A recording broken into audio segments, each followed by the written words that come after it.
The views and opinions expressed during Love and Life with Lana and Dave are those only of the speakers and guests and do not necessarily reflect the official policy or the position of our podcast hosts or affiliates.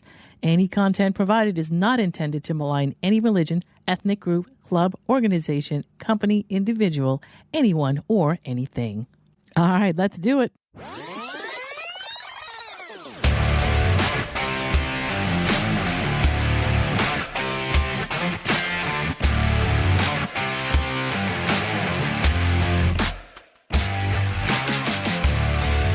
You're listening to Love and Life with Lana and Dave, the podcast where logic is power and you take control. Thank you for tuning in and making the choice to listen in and get ideas for your own love and life. Now, here are your hosts, Lana Williams and David Vaccaro. I'm David. You are David. And You've always been David, which is kind of cool. I'll never stop being David. I'm always going to be David because I'm David. It's a good thing. One day you're going to be like, I'm Ralph. I'm going to be, yeah, you know it. Wait till next week's podcast. No, because I already see it coming. You got to wait a little longer than that. Nope, I'm doing it. Just surprise me. I'm Lana. Yes, you are. And again, we are not by ourselves. This is crazy. We never have any more alone time. People are sick and tired of us. People are sick and tired of us. Good thing we're not in a serious relationship because I'd be a little miffed. We're never alone. Makes me sad. You're never alone. No. What? What are you talking about? I have no idea what I'm talking about. Okay. Just continue. I don't mind. I'll go along with it, but I just don't understand what you're saying. So we have a guest with us today. We do. One of the other people that I have guilted into doing a podcast, but only because we want to make sure we bring her on and talk about her podcast. So this is Nicole Costa. Hi, Nicole. Hi, how are you? Spectacular. Spectacular. I'm old. I know you guys aren't old, but I'm old. I'm old. How far back do Nicole and I go? Oh my goodness. I don't know. Forever. Yeah. A long time. Yeah, and let's see. What time is it now? Well, we go back about 40 minutes. Yeah, it's been 40 minutes, and Dave and I are now best friends. That's right. We did our show notes, took 40 minutes, and Nicole is not very technical, everybody. I'm getting there. I told you I was going to throw you under the bus, and I sure had. I can take it. I have an older brother. I got this. That's a good thing. Yeah. Awesome. So there are many things that Nicole has going for her in her lifetime. She has done plenty of things. Do I want to list them off? I think you should. Some of them. Oh, my goodness. Only the ones that make me look good. We'll start with mom of two because I think that's probably one of her proudest accomplishments. Oh, yeah. Online transformation coach. Yeah.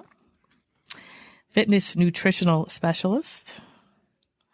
Former Miss Model Universe champion. Now, there's a lot going on there. I know, Dave, you want to ask questions. Oh, I'm going to. Don't you worry about any of that. I just lost my mind there for a second. Well, now let me say, former, I have to put my glasses on because I'm so old. Oh, boy. Former professional fitness competitor and cover model. Am I getting any of this wrong? No, you're right on.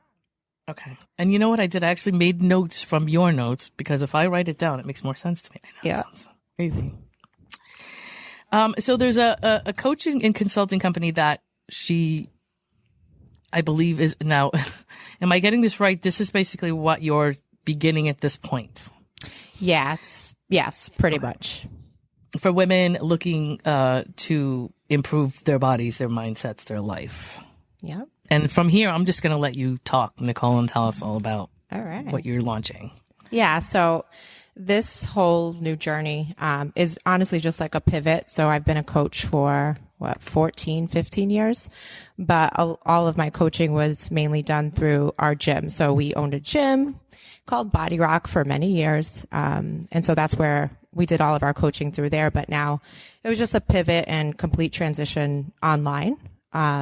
So now I kind of rebranded into, it's now called the BeYoutiful Project. Nice. Yeah. That's awesome. And it sounds like it's spelled like BU.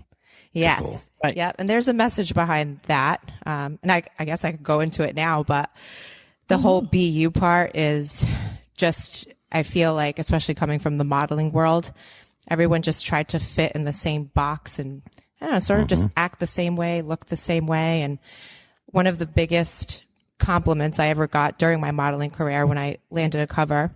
The editor was like, dude, there are hundreds and hundreds of hot girls. He's like, we picked you because you're just authentic. Like you don't front to be anyone that you're not. So I loved that. And that's always my message. Just kind of like rock and own who you are. We all have our mess. And yeah, definitely take the pressure off. And it's great. This is a great thing because I was raised by a single mom who was a professional model. My mom was a model. Awesome. She was Miss Massachusetts. She was Miss Hemisphere. She did a lot of runway modeling all over, and she ended up doing movies and a lot of commercials, and she was pretty successful. And same thing, I remember as a little kid, they said to her, I want you to turn around and then turn back and make the most beautiful face you think you can make, and we're going to take a picture as you turn. And she made this wicked goofy face, and she got the job. I love because they were like, that's not normal, but they and but so it's memorable. It's right. She was just being goofy like she was, so but again, being an only child raised by a model, I saw the tough side of that too. Sure. It's a definitely thankless. And these are some of the questions I'm going to have for you. Sure. Being raised by somebody who was very body conscious, and it was the most important thing in her life because it was her life. So sure. I'm sure that the BU thing, you guys, you want to get the message across. I'm asking, is it BU don't take yourself so serious, because yes, it's brutal. I see women struggling with it. They want to look like everybody else, and it's horrendous today. Oh yeah, I was just talking about it on my podcast, like just the pressure to fight for this body of perfection that ultimately, for me personally, made me miserable because I couldn't have any fun. I had to watch every crumb that went into my mouth. So I always say, like, women think that when they sort of achieve this perfect physique is when they'll reach like ultimate happiness and confidence. And it's quite the opposite. So when we used to coach fitness competitors, it's almost like the more perfect their bodies became, the more obsessive, and they would just pick themselves apart. So it's just like, what's the answer? Like, it's bottomless. I think it's bottomless. It's bottomless. It really is. Absolutely. And that's going to stress you out. And I think that's going to shorten your life. That's of course what I think. Oh, totally will. I mean, so I'm a fairly healthy guy. I do eat healthy for the most part. I cheat all the time. I mean, sure. I fast every single day. It's part of my everyday life. I eat for 8 hours a day. That's it. I don't start eating until 3 p.m, and I eat till 10 o'clock at night. But I fast every single day. It makes me feel good, and I'm not telling anybody to do it. I'm not obsessed. Like, one of the things, and Lana can tell you, so we did this thing where we have a list of who we would date and who we wouldn't date. And on my list is somebody who's not obsessed with their body, because I did date somebody who was a competitor, and we couldn't eat. We couldn't, nothing. It was that we had nothing in common. She was at the gym 3 times a day, and it was just didn't she leave you in a restaurant to say, yes, let me go get a workout and I'll be right back? Oh, jeez. Because I think she felt guilty because I was eating. I mean, I don't even know what it was, but yes, she did. She left me in a restaurant and said, I got to run to the gym and get a quick workout. Do you mind if I take off and I'll see you after? And I'm like, yeah, see ya. It was just, so did you find yourself like acting like that? Did it interfere with your life? Like your... It did and it didn't. So when I was quote unquote on season, the training was about like 12 to 16 weeks. And during that time, it's almost like the reason I say I was kind of miserable during those times is because I would purposely seclude myself from those like fun times, right? Like, my friends are going out to, the bar or to eat.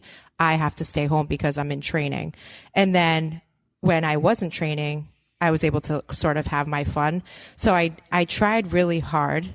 And I'm sure I was not perfect at this, but I tried really hard to, I always used to say, I signed myself up for this, so no one else should have to like suffer. So if I'm going to go out, I'm going to make sure I can include myself and not make people feel weird around me.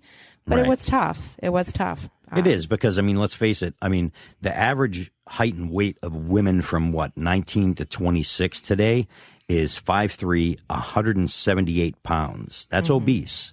And, so they really do need coaches like you. It's not that difficult. I mean, everybody thinks that they got to go to the gym like every single day, and they think that that's required.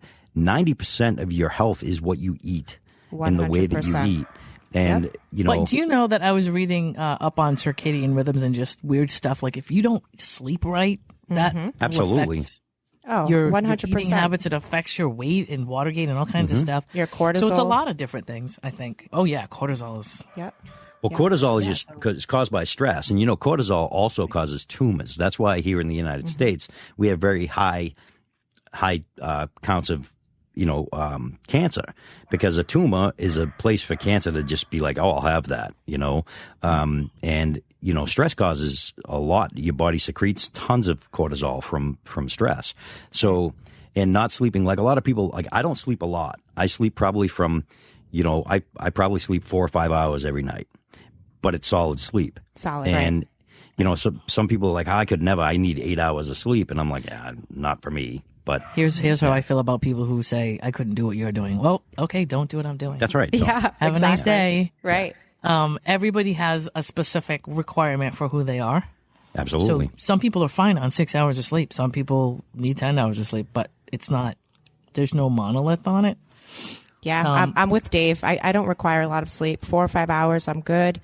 Yep. And yeah, but you're right. There are different things that work for different people. So that's one of the things I see a lot in the coaching industry is people try to fit all of their clients into one method and box. But like you just said, Dave, intermittent fasting works for you right now. That's awesome. Yeah, it's great. Right? It makes me I get so much more energy when I'm not eating. And it's funny because most people would be starving, I think.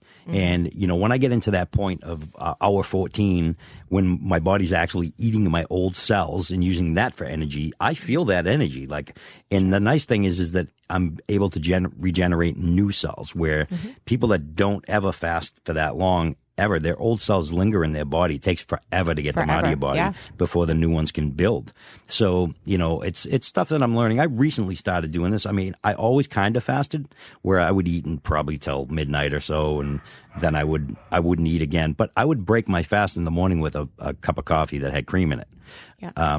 That's the toughest thing for me right now, is getting up in the morning, that black coffee. I still drink my black coffee. I'm determined, but it sucks. It's not as good as with my Italian sweet cream in it. Yeah, I'm still not. It's been 2 weeks and I'm still not used to it. Cream is like, it's almost like an ice cream sundae. It like is. Dessert, just a tiny little drop makes me, I'm going to bring this up for Nicole real quick. I don't know where I heard this. I don't know if you told me this. I don't know if I read this, like, because I've been friends with her on Facebook for years, and so she's always written like little stories about life. I remember you saying something about you were devastated and crying over a cupcake that you wanted to eat so bad. Oh yeah, do you remember this? Oh God, I don't know where I heard that story. I know you told it, but I don't know. Yep, it was in a multiple posts. I talk about it a lot. It was a cupcake, and I also remember chips. Like I remember literally chewing like a few chips in my mouth and then spitting them out because I was training, and I'm very, very, I'm disciplined. So like when I had coaches, it's like whatever they said is what I did, and I never veered. And then I think back, I'm like, that's a sad story that I had to sit there and I know, chew, like just to get that taste and then spit it out. But yeah, and then the cupcake thing was probably around my menstrual cycle. I was like, I need something sweet. And then just like the torment of, oh my God, I had that, and the guilt and regret. It's just so crazy. You ate when the cupcake. I had a bite. Yep. I had a damn bite, and it freaking haunted me for like a solid week because I'm just that's like insane. Right? That's sad. That is sad. Know. You know, that's how people, I mean, look, my grandmother was a heavy woman, my mother's mother, as she got older. And I remember one time she was sitting there, and this was a million years ago. So, I mean, I was a little kid, and bulimia was not a thing then. At least you didn't hear about it. And my grandmother goes, I figured out how I can have a hot fudge sundae. I just throw up, and then I don't get all the calories. And I'm like, wow. Yep. And then years later, I hear about bulimia. I'm like, hey, my grandmother was on route to that. Right there. Yeah. I know it. I mean, she didn't do it. It wasn't like an all the time thing, but she actually said she did it. Huh? Oh yeah. You keep doing that, you lose your teeth. Oh yeah, for sure. Yeah. You know? That's crazy. It's that's the like my it just fills my passion cup now to just educate women on the fact that like, hey, you really don't have to restrict yourself. Like, knowledge is power. So when you really understand nutrition and you're able to have foods you still enjoy, obviously have balance with that. and still see results and still feel strong and healthy, that's where you're winning. It's not 9% body fat where you're you're not even able to like have a conversation because you're lethargic and in low energy, you know? Right. But that's what's messed up is that's what, especially in the past, not so much anymore, that's what we were symbolizing as like, as healthy. Like when I was on my not so much my first oxygen cover, my second one, I was so lean to the point where like, I remember that they did an interview. I talked about this on my podcast. They did an interview with me.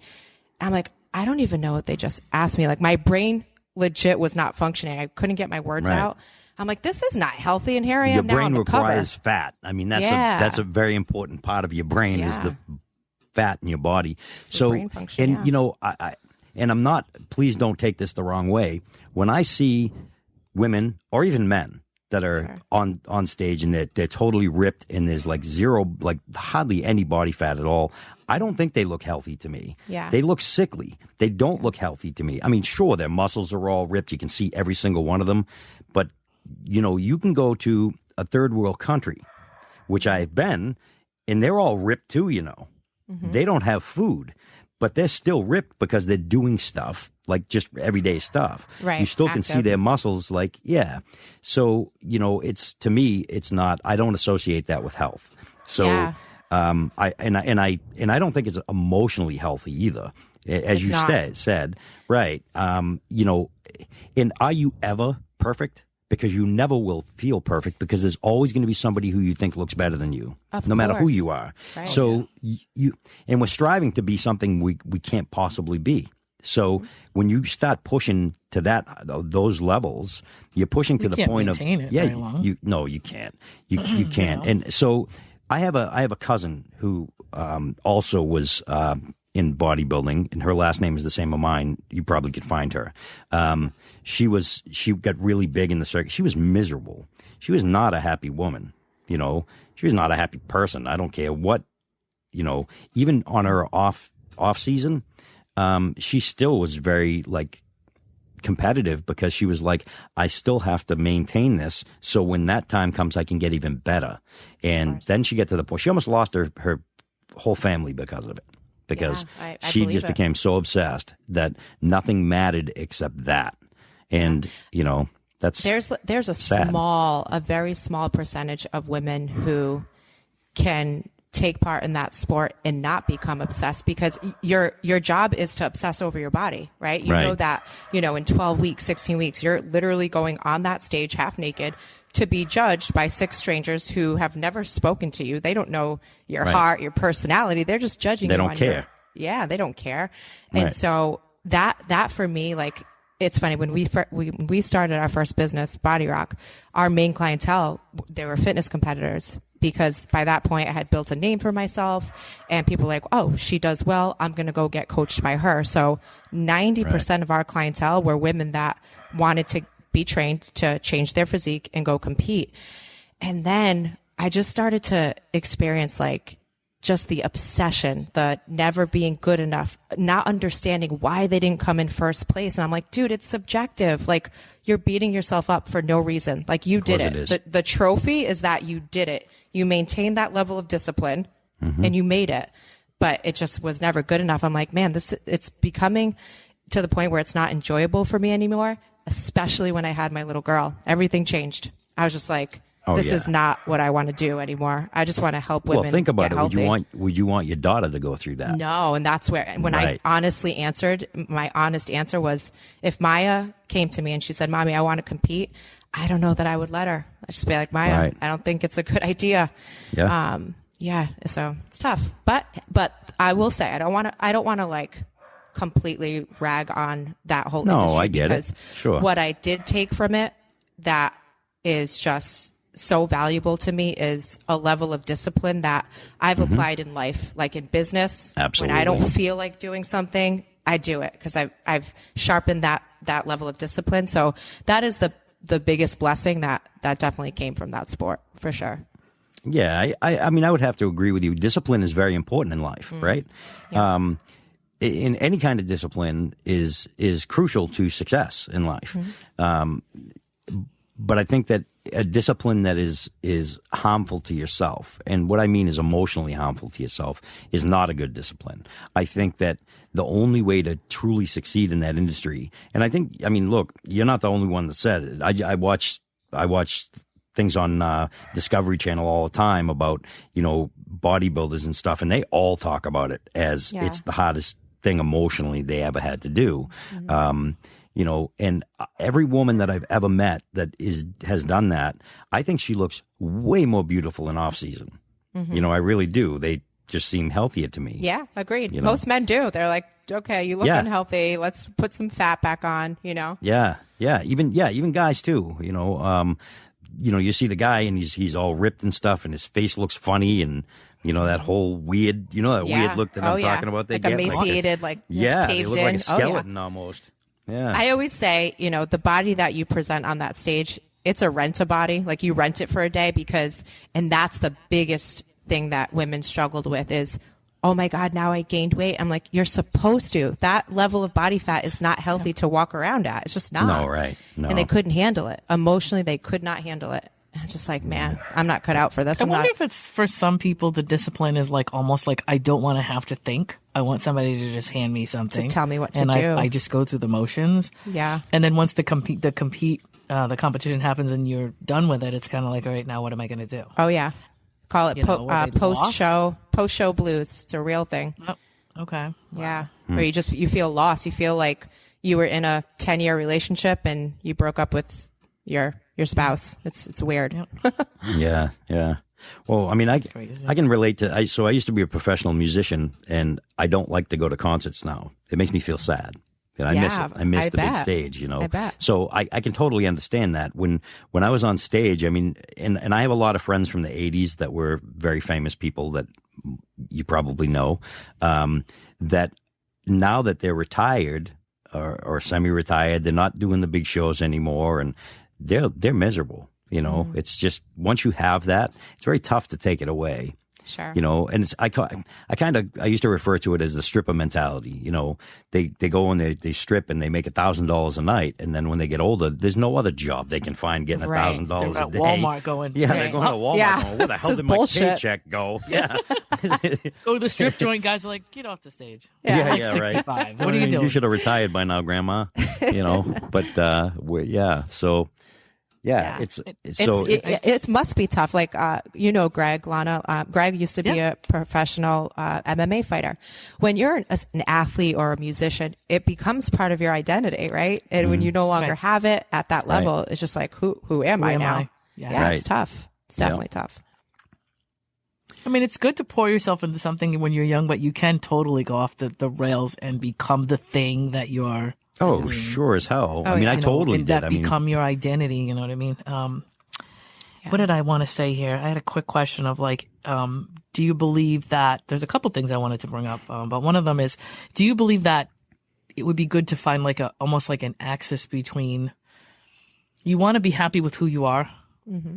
Like I have a big thing about be happy with who I am. Sure. I'm an intrinsic person, meaning, or maybe it's not being worded right, but intrinsic, motivated type person, meaning that like I have to please myself. If I'm not happy with myself, I don't care what anybody else says. It's not going to make any difference. If I think that my life is shit and you come try to tell me, hey, you're going to be okay, it goes in one ear and out the other. But if I'm happy with myself, you cannot insult me. Right. Like it's just all internal for me. Yeah. So it's caused problems because people will come along and be like, hey, hey, buck up, blah, blah, blah, and whatever they're trying to do.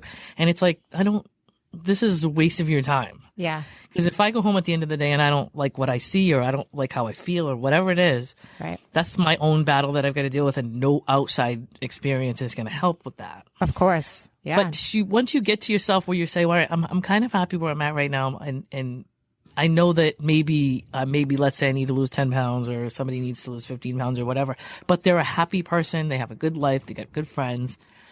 Is there an axis between just sort of like being content, I guess, with yourself and happy with your life, and then also being able to say, well, I'm still going to improve things about myself, but at your own pace and with nobody else's input, you know what I mean?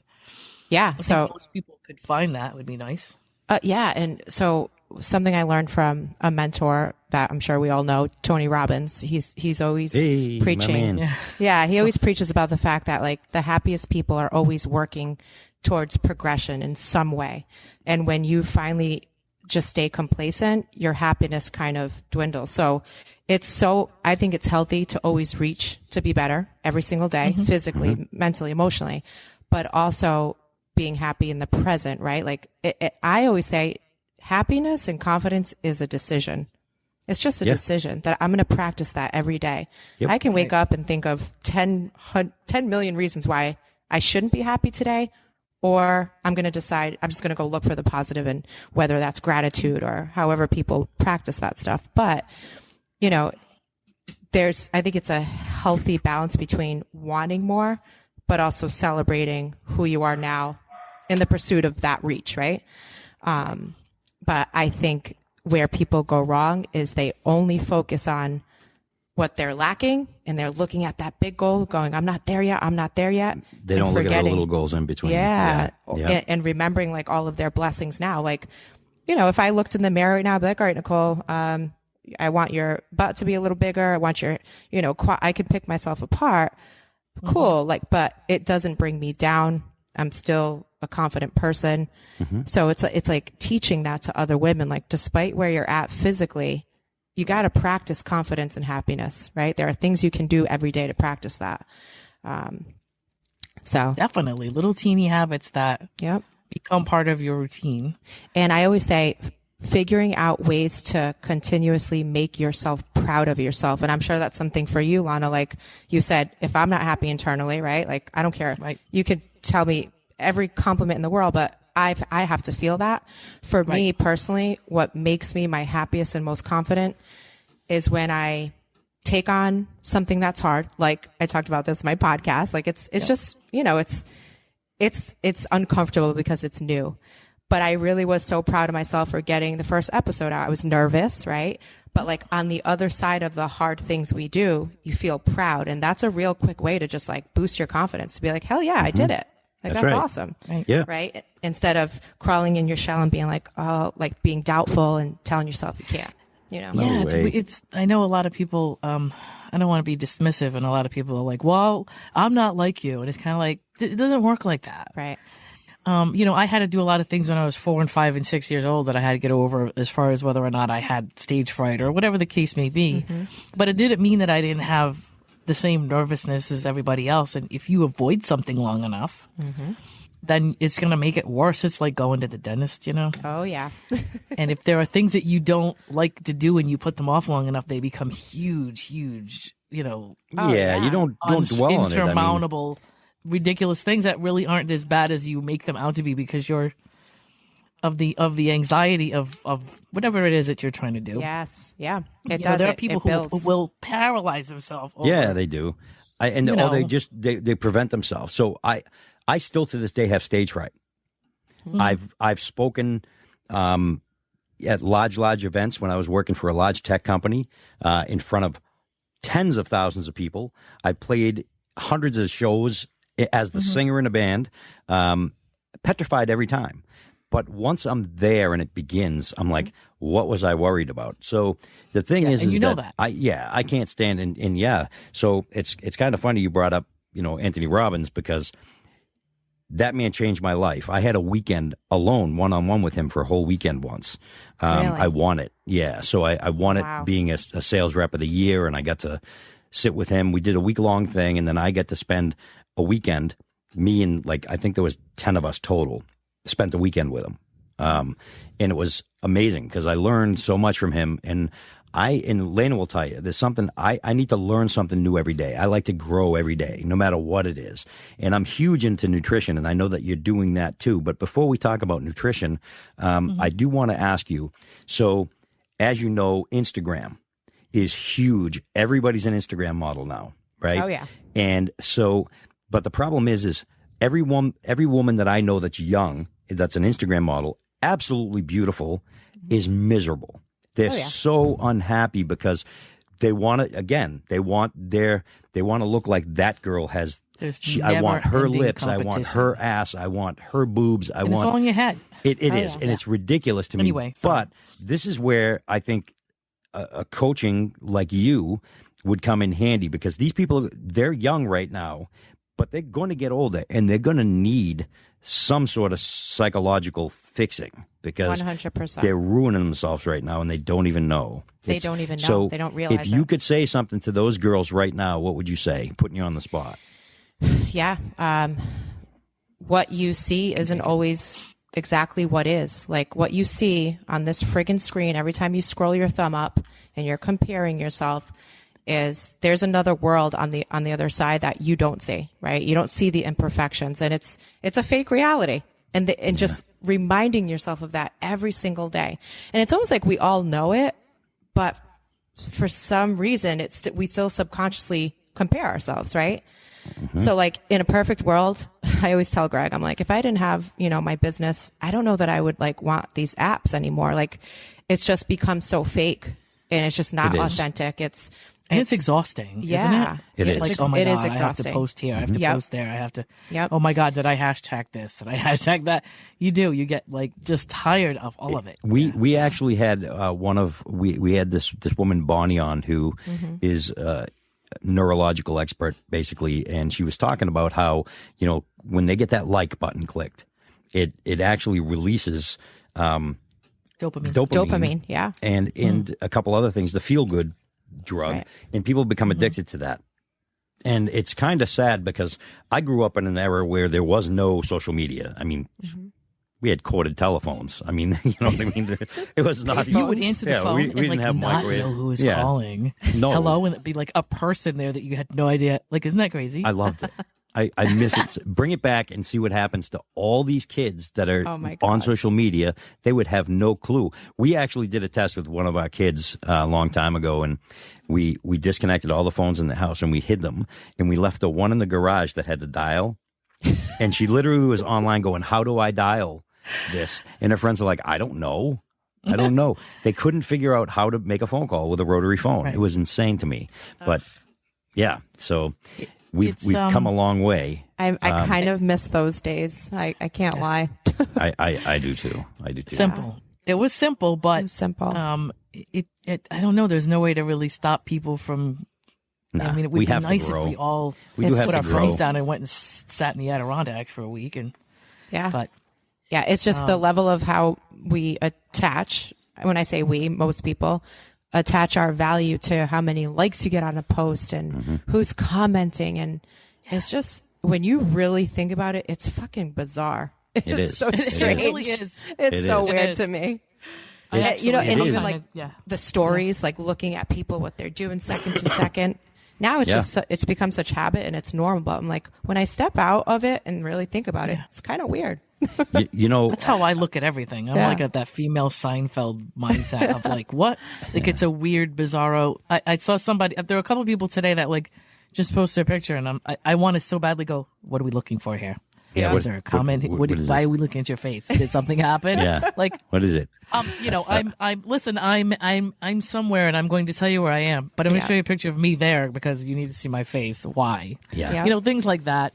Yeah, are kind of weird to me. But Greg and I have that conversation a lot. I'm like, babe, sometimes I like get stuck on like content now.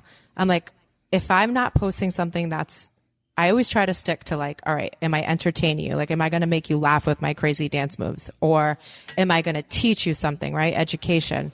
Like, when I scroll all the way down to the beginning, I just like want to vomit in my own mouth at my posts. I'm like, oh God, you're so vain. Like, it's just literally a headshot of you, and you're like, have a great Sunday. I'm just like, shut up, Nicole. Thanks, stranger. Then you're like, but you do it because it's, I don't know. I just think because then people go, oh my God, you're so pretty. Look at your hair, right? Like, I'd be lying if I said I didn't look for that before, right? Like, and probably still do subconsciously. Probably not as much, but it does. That, cheesecake theory. I don't know if you've heard this on any of my podcasts. Or did you see my post on cheesecake? No. Nobody knows what I'm talking about. Dave does. Oh, sure do. I don't like compliments, and I don't have like an issue. I just don't care. I don't care. Like, unless like if I'm doing something and you say to me, hey, good job doing that, or you did this like this, or hey, can I give you a couple tips or whatever? I like that because I like feedback on something that I'm accomplishing. So if you just tell me I look good, I'm like, it's odd. I have a very weird brain, and it's odd to me because I'm like, okay, what am I supposed to do with this information? Like, I did. So it's genetics. You had nothing to do with it. You know what I say, Lana? Well, Lana, I always say Lana. Lana, I always say like that's okay. that's a healthy place to be, where you're unfazed by praise and you're unfazed by someone like, verbally abusing you or putting you down. Like Gary Vee always talks about this. I don't know if you guys follow him, but he's like, the goal is to just remain unfazed. You're not up here on a high when you get all this praise, right? You're at an even keel level. But it doesn't make you better. Right. It doesn't make you better. No. It's just right. But you're also not gonna, be sad if someone says crap about you, right? Like you're just unfazed. Right. I think it's a good place to be. I had an argument with somebody that I shall remain nameless about. If there are people who believe that compliments are a gift, and I might be a little bit on the feminist side in the sense that I believe that like compliments for some women are manipulative conversation. Yeah. And I would assume Nicole would know that, especially bartending and all that kind of stuff. Yeah. Where somebody says something to you because they would like a response, because they want to give you a response, or they want credit for saying what they said. And it's just this thing where you're like, what is the point of this? Yeah. So to me, compliments are cheesecake. And I always say, I don't like cheesecake. Yeah. And you came to my house. But have some cheesecake. And you brought me a cheesecake, and I said, "Hi, thank you very much, but I really don't like cheesecake. I don't want to take it because I wouldn't want to waste it. Yeah, maybe I give it to somebody else the first time. Would you keep coming to my house and giving me cheesecake and then going, come on, you want the cheesecake? And if you change it to something else, it's the most odd thing in the world. Yeah. And I say no, and they go, oh, come on, and they keep throwing them at me, and I'm like, I have a house full of cheesecake, and I don't eat it. So I keep telling me worthless to her. Yeah, it's worthless. Useless. Here's another thing that I might like, but you're like, no, cheesecake is, I like cheesecake and I like to give cheesecake. So take the cheesecake. To me, it's a weird thing, but it kind of makes sense. And there are people who are like, well, no, it's not. But I'm like, yes, it is. It's not a gift to everybody. Now, let me ask you something, Lena. If someone said to you, I don't know, let's just say you curled your hair differently one day and they're like, wow, I love your hair like that. Do you think it would influence you to like wear your hair like that more, or are you just like, cool, I don't really care what you like, this is how I like I don't care. I mean, it might be like, if you say to me, hey, what did you do?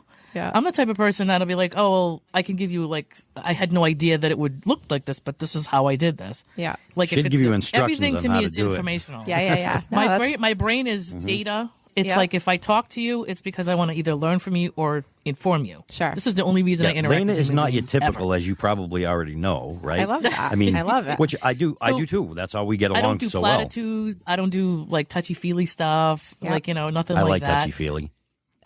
We'll fight about that all the time. I like touchy-feely. Yeah, I'm David's so like touchy-feely. Yeah. That's my love language. Me too. Oh, yeah. My love language is acts of service. If I'm dating somebody and they bring me a coffee and they know how my coffee's made, okay. I'm like, I'm excited for a month. You're like, marry me, okay? If you want to hold my hand, I'm like, why are we doing this? What is happening? Because it feels good. I like to feel the energy. Yeah. I actually said to an ex of mine, we were walking through a crowd and he had me by the hand and I'm like, I know where we're going. And he's like, I know you know where we're going. I'm like, why do you keep going? He's like we're going. I'm right behind you. And he kept saying, well, why do you keep telling me? I'm like, because you keep grabbing my hand. Why are you doing that? And he's like, well, because I don't want to lose you. I'm like, well, I'm fine. I'm an adult. That's a different thing. He was holding your hand to be romantic, or it just feels good. I know, but like, it doesn't make. I'm weird about stuff like that, right. And I'm not trying to be mean. I really have a literal mind, and sometimes I'm just like, what is this? And I break down emotional or romantic stuff like to be literal, and I'm like, right. And there's nothing wrong with that because that's you. Weird. Unless they're from people. If I've known you for 30 years. And you're one of my people, and I love you, and we've been friends forever, and you compliment me, I know if you're not looking for something from the compliment. Yeah. And I know that, then it means something to me. But if you're just trying to throw a compliment at me, like, let me put 25 cents in and pull the lever and see if I get something out of it. That's what it looks like to me. Yeah. Oh, I totally get that in, like you said earlier, the bartending scene. Oh, God. Yes. So, Nicole, here's a funny story for you. When I first met Lena, I had only known her online.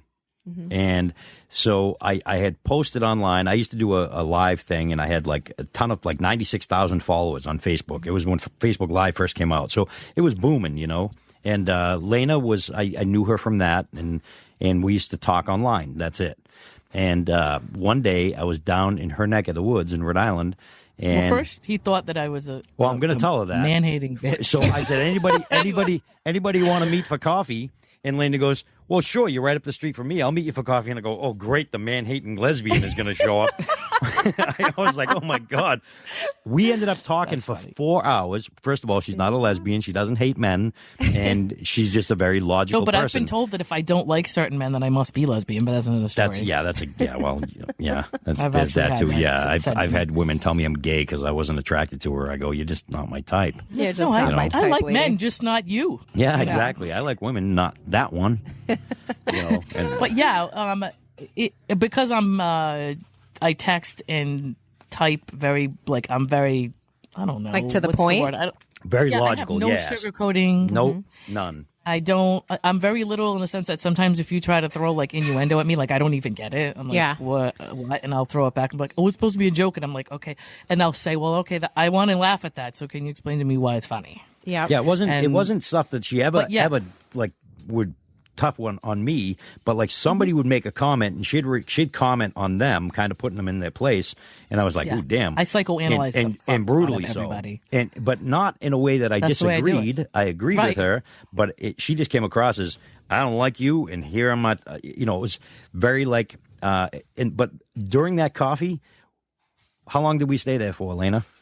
I don't know. I guess it was 4 hours. 4 hours. We sat there and talked. What you tell me. And here he was, Lana. Here he was prejudging you. I totally. Well, I still met her for coffee because I know that. Understand. I get prejudged a lot. Yeah. Because I'm sure I come off odd to most people in the sense that like they're not used to my whatever. But I didn't trust my judgment enough to not go. I should ask Nicole, because you've seen me walk around a bar and a club. Like, do I look intimidating? No. Here's the energy I've always gotten from you. Just chill. We hope you enjoyed our interview with Nicole Costa, part 1. We had a good time, but we will be back for next week's part 2. In the meantime, please have a great week. We'll see you soon. Hey, you just listened to Love and Life with Lana and Dave. Thanks for joining us, and we hope you enjoyed it. If you did, please share the podcast, leave us a comment or review, and don't forget to subscribe so you don't miss any new content. We'll see you soon.